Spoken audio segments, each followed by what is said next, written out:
Hello, this is Grace Chadding, founder of Relationship Academy, where we teach you lessons that they didn't teach you at school.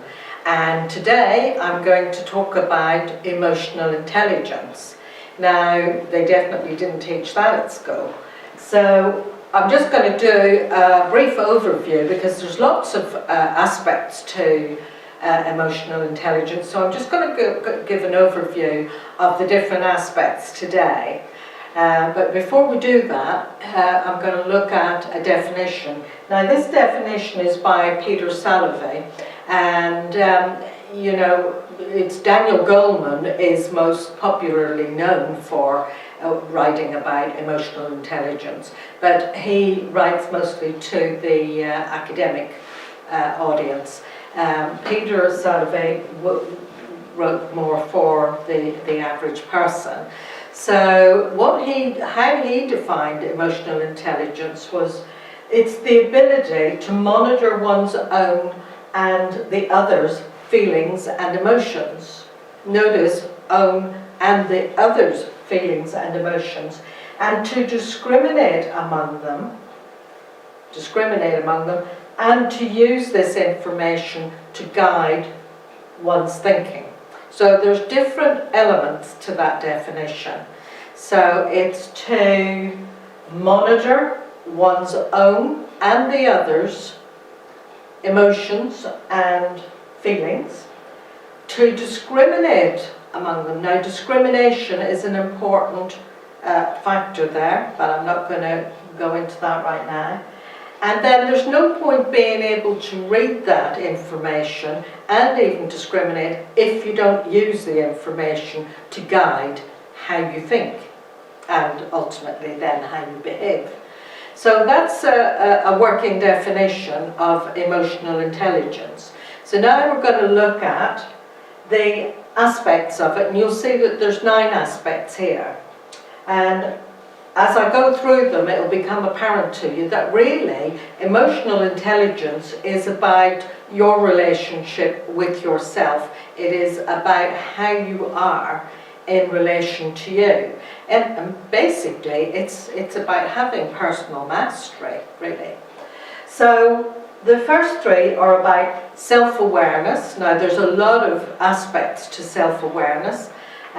Self-regulation, self-efficacy, and I'm going to do a video on each one of these over the next weeks and months. So if you're interested in finding out more, if you can watch those videos, I'll be drilling down and unpacking and telling you a bit more about what that all means.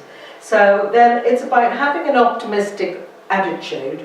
That's kind of a bit self-explanatory. Self-motivated, it's about having empathy, the ability to empathise. Actually, not everybody does have that ability to empathise. It's about emotion and mood management, and not just, oh, I'm in a bad mood today, like you can't do anything about it. It's impulse control, and it's also about being able to persist in the face of setbacks. So that's a very broad and loose description of the 9 elements of emotional intelligence. But if you want to master relational intelligence, then you need to actually commit yourself to finding out about this, all of these, learning, and checking with yourself where you're at and making those changes and improvements. So what are the benefits of emotional intelligence? Well, I've kind of just touched on them there, but when you are emotionally intelligent, you are able to read and understand your partner. So you're not kind of thinking, oh, I wonder what he or she's thinking. You're able to read them and understand what they may be, and you're able to, you know how to check it out because you can tune in to him or her. So you read and then you tune in. You can read their cues. You can pick up when they want to get on with a piece of work, when you are ready to have a conversation. You notice the cues, whether they engage with you or they don't engage with you. If you want to make love, you know the cues. If you're emotionally intelligent. Emotional intelligence also, an aspect is that you can identify and express how you feel. Some people don't know how they feel. They just know they feel good or they feel bleh.